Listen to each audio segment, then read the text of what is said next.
Good. I'm recording. Done. Okay. All right. We're good. Yeah. Now, how do I get back to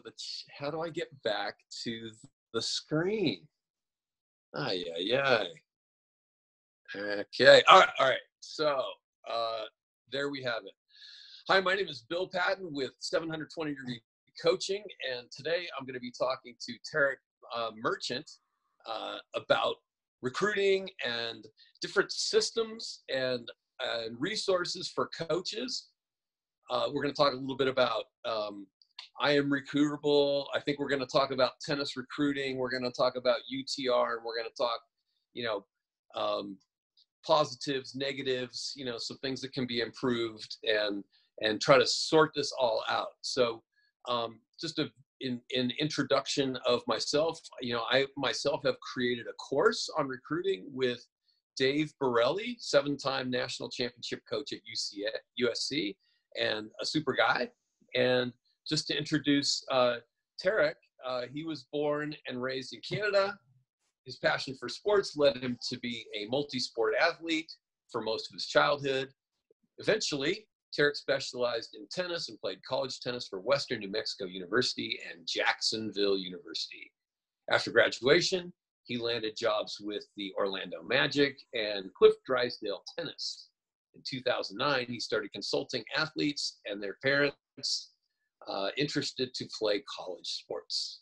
Over the past 10 years, he has successfully built 2 companies, I'm Recruitable and College Exposure Camps, with the mission to help student athletes maximize their potential. All right, Tarek, welcome to the show. How are you doing today? Thanks, Bill. No, I'm doing great. Doing great. One more Awesome. week until camp season starts for us with our big exposure camps. So a lot of preparation going on, but I'm excited to work with some good group of kids this summer. Okay, well, let's start immediately with that. So if you Sure. want to give the who, what, when, where, how of that, and then that'll be helpful right off the bat. Sounds good. Yep. So one of the aspects that I do and I've built is the collegiate exposure camps. Those are camps that are ran on collegiate campuses, well-known campuses usually. We're at Harvard this summer, Penn, Yale, UCSB. We go around the country, and we put them on those big campuses for 2 reasons. One is because they got a lot of courts, and the other reason is because it's just a place that everybody recognizes, and kids can come from everywhere at all different levels. But then we're bringing players and coaches at all different levels of the game. So not only are you going to have the host coaches at those universities, but you're also going to have coaches that are from Division 1, 2, 3, high D1, low D1, high D2, low, et cetera, et cetera. So, and that's a variation on not only the tennis level, but also the academic level. So depending on the type of player you are and student you are, there's opportunities to mingle and connect with coaches on court, train with them, get a better understanding about what it is to be a college player, what steps you need to take. Kids from grades 8 through 12 are welcome to attend. They're designed for those players. So if you're younger, you're coming there to get the exposure, get the experience, build relationships, and understand what you need to do over the next 2, 3, 4 years. If you're a junior or senior, you're right in the mix of also recruiting. So not only are you training with these coaches and getting an idea of college tennis, but you're getting the opportunity for these coaches and the 100 coaches that they know to get to potentially recruit you and talk about you and showcase your talent. Thank you. That's awesome. So it sounds like you're a lot of different places, so people can go to your website and figure all that out. All right. So what I'd like to do is we're going to start by zooming in, and we're going to get right down into the weeds, the nitty gritty. And then we're going to kind of come back, if we have any time left, to talk a little bit more generally about recruiting. So, you had some talking points. I want to start there, and then I had some follow-up questions. Depending on how much we cover with your talking points, that's fine. So, what are the differences and similarities between TR.net and UTR? Sure. So how? And then here, let me finish there. How do they help you? What are some of the myths, right? And TR, is that short for tennis recruiting? Yep. Okay. So yeah, I mean, I think one of the big misconceptions these days, and as you talk to a lot of players and parents, is like, okay, like, what do these things do? Or I know what they do, and it's often misunderstood. So people are coming and asking, well, I don't need tr.net, tennisrecruiting.net. I have UTR, and it's like, okay, well, let's analyze and understand what they actually do. For me, tennisrecruiting.net is a great place to get everything college tennis.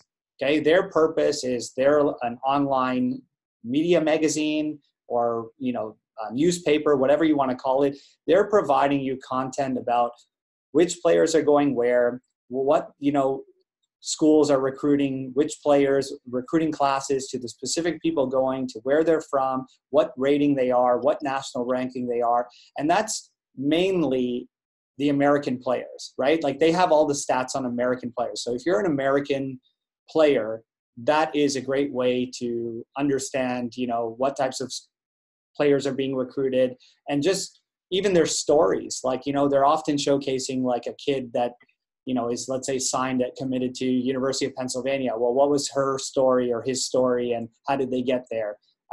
They'll have stuff like what equipment you should use and development, and they'll have people who write for them. Like I'm a contributing writer for tennisrecruiting.net. They have a list of people that they consider experts that they hire or work with to do those things. So if you're wanting to learn more about college tennis and understand who's going where and what's happening, that's your Bleacher Report. I think everybody knows what Bleacher Report is. That's your ESPN Bleacher Report for college tennis. In addition to that, if you're an American player, you're seeing your national ranking, your sectional ranking, you're seeing your star rating that they compute. Those are all still valuable, in my opinion, and they're valuable for college coaches. I know that because coaches are not saying we're just looking at UTR.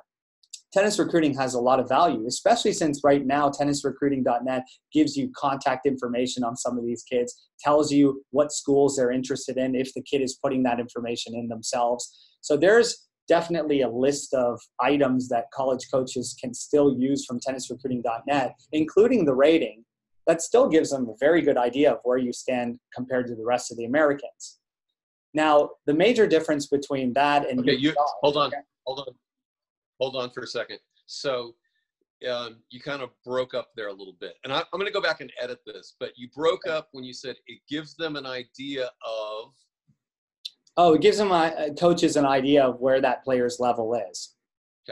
Okay. And so the difference between tennisrecruiting.net and UTR now is that UTR is a universal rating, right? So now you're not only comparing Americans, you're comparing everybody in the world. And tennis is an international sport.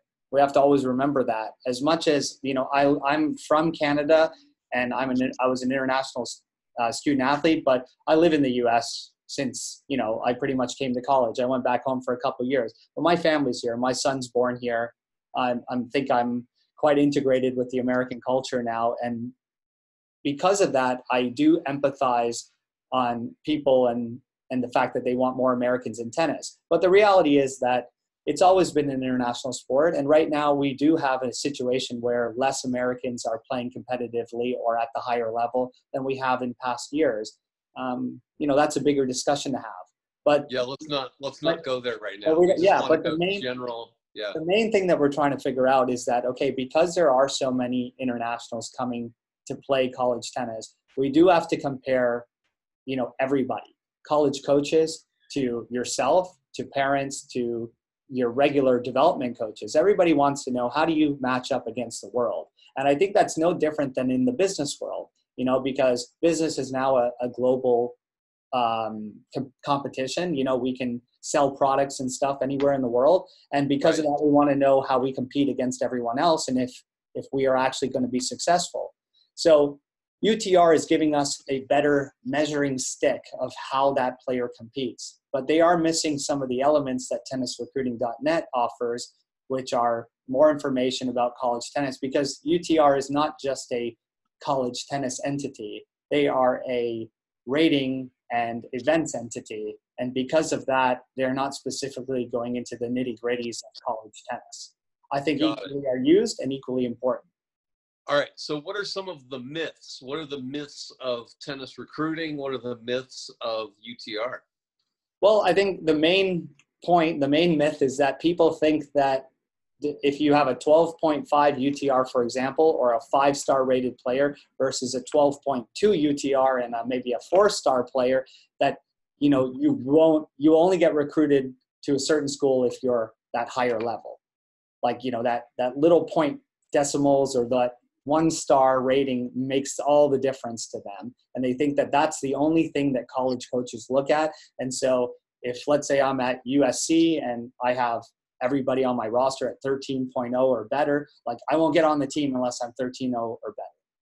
Okay, in fact, let me jump in there. Okay, I'm going to put myself in the place of a college coach, you know, and say, all right, I'm looking at 2 different people, and one's the 12.5 5-star, yeah, and the other one is the 12.2 4-star. And if I see a 4-star who has a lot more raw athletic talent, or is really teachable, yeah, or it has this something about their character that is a huge plus. yeah, Or yeah. I mean, you can keep going. Yeah, I mean, so Or there's you're 6'4" left or whatever. Yeah, a 6'4" left-hander. I mean, that was the athleticism part. Yeah. But or just has a more versatile skill set. You know, can play the net, can, you know, play doubles really well. Is open to playing a brand new game plan for today because that's what's going to win today. Yeah. So is capable, you know, can hit every shot. Yeah. I mean, then I would want to invest in that player. But, you know, that 12.5, if that's probably, they're not going to get much higher, then, oh, hi, how you doing? Wait, this is like meta video. We're videoing the videoers. Awesome. So hold on, let me get my camera out now. Oh wait, we're using my camera. So all right, meta. Wow, I want that video too. That'll be fun to put that first. We'll change the perspective of the interview right there. Definitely. Thanks for that. Wow, that's something I would do. So I like you even more now. All right. Nothing wrong with that. So did we leave anything out on myths? Is there some, what's well, I mean, there's different, you know, people. Yeah, I think the fixation on the number is the greatest myth of, like, I have to be here, I won't get recruited. And obviously you just gave more context to that argument because, like we said, there's so many reasons, and there's no specific reason why a coach is doing that. They have different recruiting needs at different times, as we know, and many of the reasons you gave were very legit and happen all the time. So, you know, I think that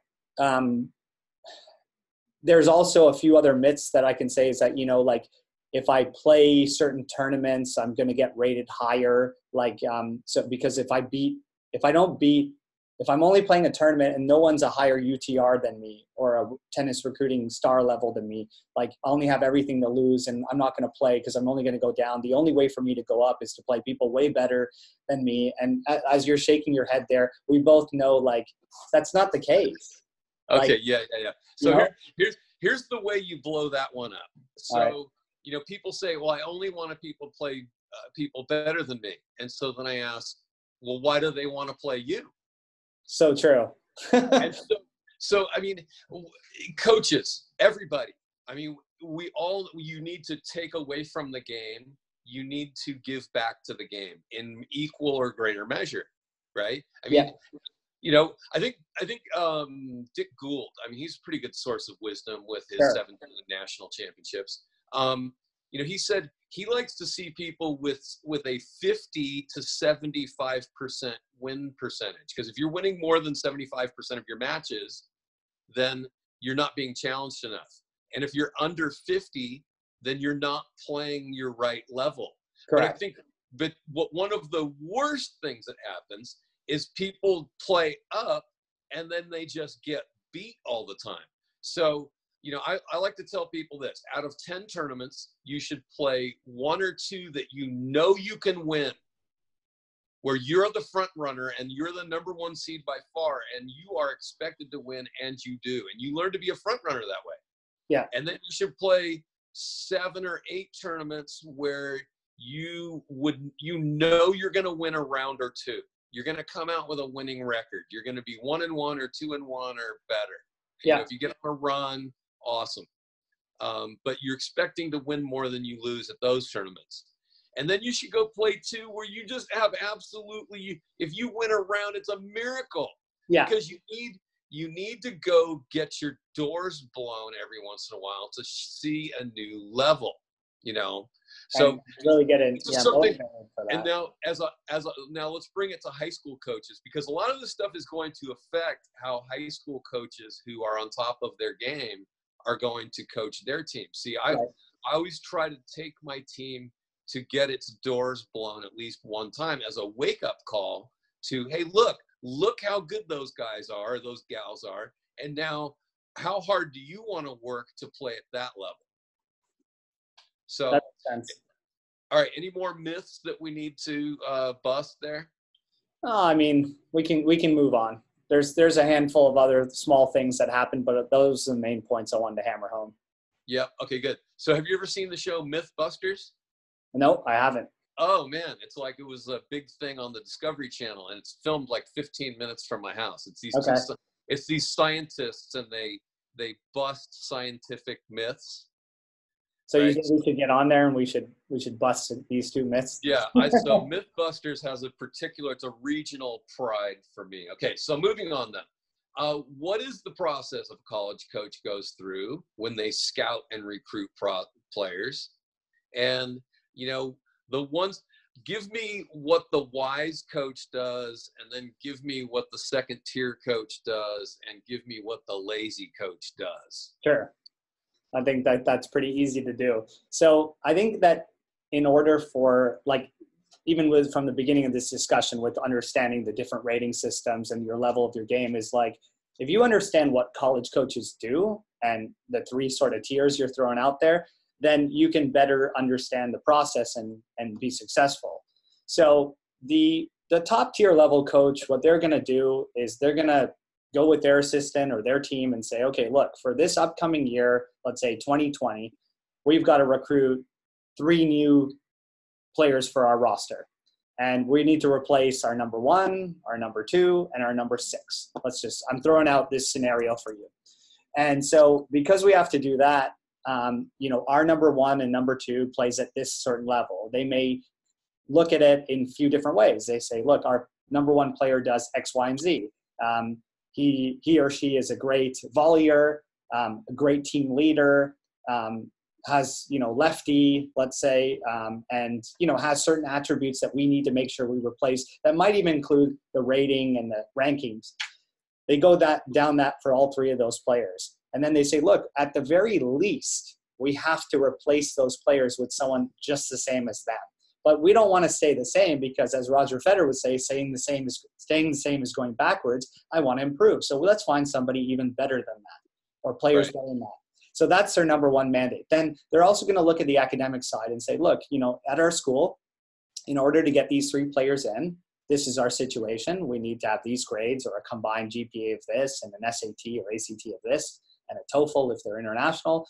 And so all those things plus a financial situation. Okay, what's our scholarship situation? Are we a women's team that's fully funded and we got full rides for everyone? Or are we a men's team that's not fully funded and we really can only work it this way? And so they put those numbers in, they compute what they can do, and they say, let's go find those players. And it's more to them than just a rating number. It's more to them than just a ranking. As it's all those pieces of the puzzle and trying to find the best possible player that they can get for 4 years. All right. I have a burning comment that I have to interject. Yeah. It's a little selfish, but I just have to throw this out there because part of it too is good fit. My daughter looked at Pepperdine, and I'm really happy she didn't get in. Okay. Because that's it's $60,000 a year, right? Yeah. So super expensive.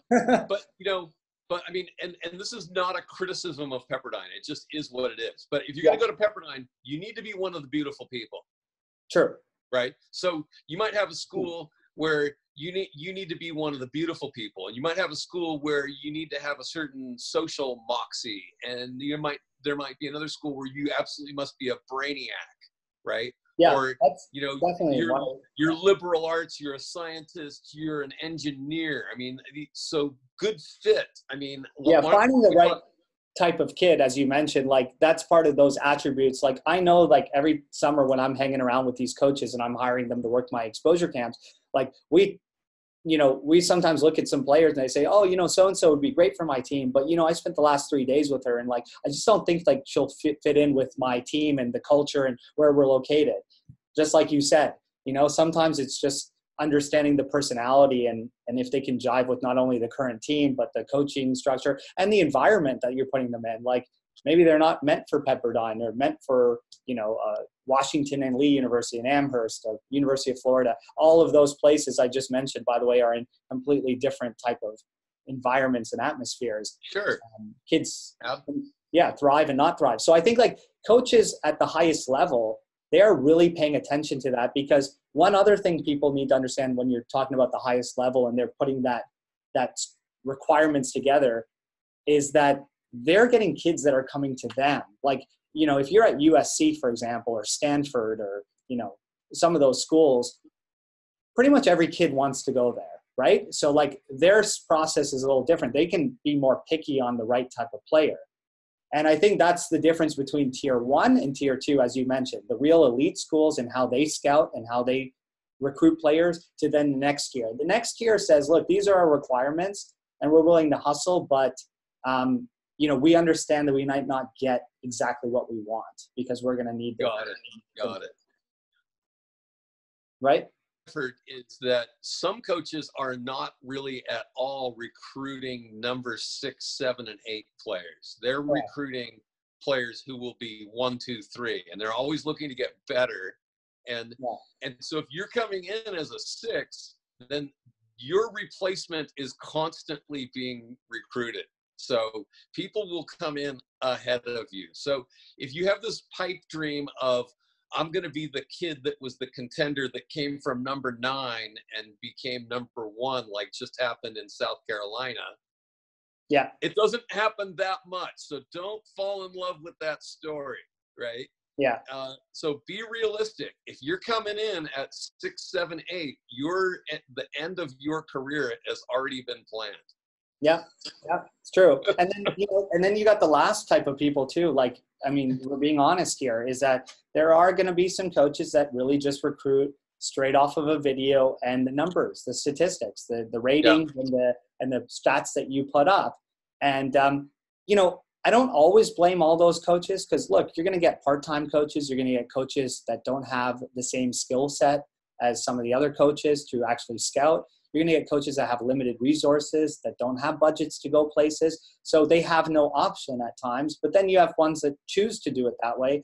And the problem that people have is that, they're upset about it. And so when parents are, complaining about it, I say, look, we can complain all day, but at the end, the market's the market, the system is a system, and that you just have to recognize that those are some schools and places and coaches that run it that way. And there's nothing we can do but just try to put ourselves in the best position possible and know that, that's it. So a really good question to the coach would be, how did you find out about me? Right. Yeah. Right. I mean, so, find out, I mean, if they only know your UTR and they only did the very most cursory things about you, then it should send up a red flag. Yeah. You might not. And just because a red flag is up doesn't mean it can't be put down. So you do further research. So I would say, look out for red flags. And then if there's a red flag, try to reconcile it, dig deeper, get to know that coach more, find out, that maybe the onus is going to be on the player to dig deeper and do their research into the coach and the program rather than vice versa. In the course that Dave and I created, Yeah. It's really geared towards 4 stars and below, because 5 stars, everybody wants them and they can pretty much write their own ticket. Right. 4-star and below players, the onus is on you to go shop for your school, find the school that fits you the best. Yeah. And maybe, you know, and you can even make it easier on the coach, and then they'll love you more. So we're about to run out of time here any moment. So we've got I think about 4 minutes left. I don't even see the timer here, but so should we go on to how to move one UTR up, or have Yeah, we sure. not I can make that very simple and easy. Is to get one UTR level better really means to improve your game, because statistics, ratings, and stuff, they work hand in hand directly with the results that you put up in your tournaments. So in order to improve your UTR, it's as simple as improving your game. So that means working on your game, improving, getting better, and that leads to winning more matches, beating players that you might not have beat 3 months ago, 6 months ago. And as you start getting those W's and you start beating the better competition, you start improving your UTR. You also improve your wins and losses. You improve your statistics. Everything improves. Okay, let me spitball something. I'm just going to throw something out and let's see if we can make it stick. All right, so beating you, 4-3, 5-4 pretty consistently, and you turn that around and now you beat them. Is that approximate one UTR better? It's a good question. I think the UTR thing, the algorithm could use some work there, because it's only taking your last 30 matches. And one thing that I don't like about it is that they're taking into account how many games you win rather than your wins and losses. And so that's where the frustration sometimes comes, is it doesn't always equate to a one UTR level better, which the coaches have recognized, but it is going to improve your rate. Sure. Okay. So, and if we were going to give UTR some a hint, then maybe there should be something baked into the algorithm where the score included. Yeah, that's great. I mean, it does give a relative idea of how close a match might have been. 6-1 can be a brutally close. Brutally close, and 6-3 can be an absolute blowout, right? Yeah, but completely agree. But now, putting assigning more value to a W, I'm really big on that, because learning how to win is such a huge skill. To me, it's as simple as W or L, and you win or you lose, because I'm not worried about that 6'5" boy, or with the big serve, who wins his matches 6-4, 7-5, 7-6 every time, the John Isners of the world, the Kevin Andersons, because he can still be a top 10 player. I don't care if you win, like you said, or you have a close 6-1. It's about the W. And I think that that's what tennis recruiting does well and UTR does bad. And I've actually had discussions recently with coaches about that, and they'd like to see that be implemented either at a full capacity and drop the number of games you win, or completely put it into algorithm at a much higher scale. Yeah, I'm going to go the other way. Okay. Because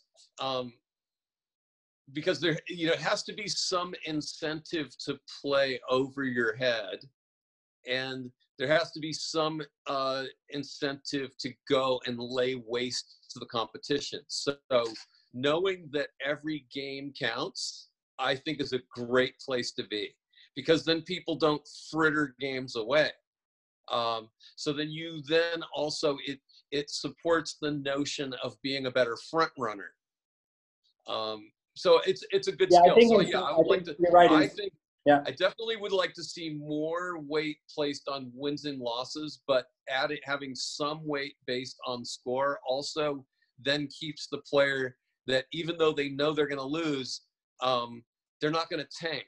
Right? Oh, I lost a tough tie-break set and I'm down 2 breaks, so I'll just take the bagel in the second. No, I'm gonna try to scrape for a game or 2. On a junior development standpoint, that helps motivate the player, certainly, and gives them a little bit of that interest to still compete, because they need to know. And so this is a good. I think we've cut it very fine, because there is so much value on the one end in the player development side but there's a little bit less value in the finite, which school are you going to go to side. Totally, because I know every coach understands what we're talking about, and anybody who's really in that business every day, they know that. So that's the thing. That's the problem. That's where the parents and the kids start thinking, well, I need to be that little decimal. Well, no, because if you're that kid that does really well, then great. If you're that kid who just wins and squeaks them out but gets the W's, that's also recognized by these coaches. Okay, we got to, this thing's going to end at any second. So here's what I want you to do. Give people a way to contact you, and give us the date of your next event. Sure. So June 21st to 23rd, we're at UPenn, then Harvard the 29th and 30th. The rest of the camps are at collegiateexposurecamps.com. You guys can reach me at Tarek Merchant 17. That's my social media handles. I'm active on social every day, so I hope you guys can take a look and learn more about everything college sports. All right. Hey, thanks so much for your time. I enjoyed talking with you, and I think we got some good information out for people. So sounds good. Thanks for having me. Thank you so much. Take care. All right. Take care. Bye. Bye-bye.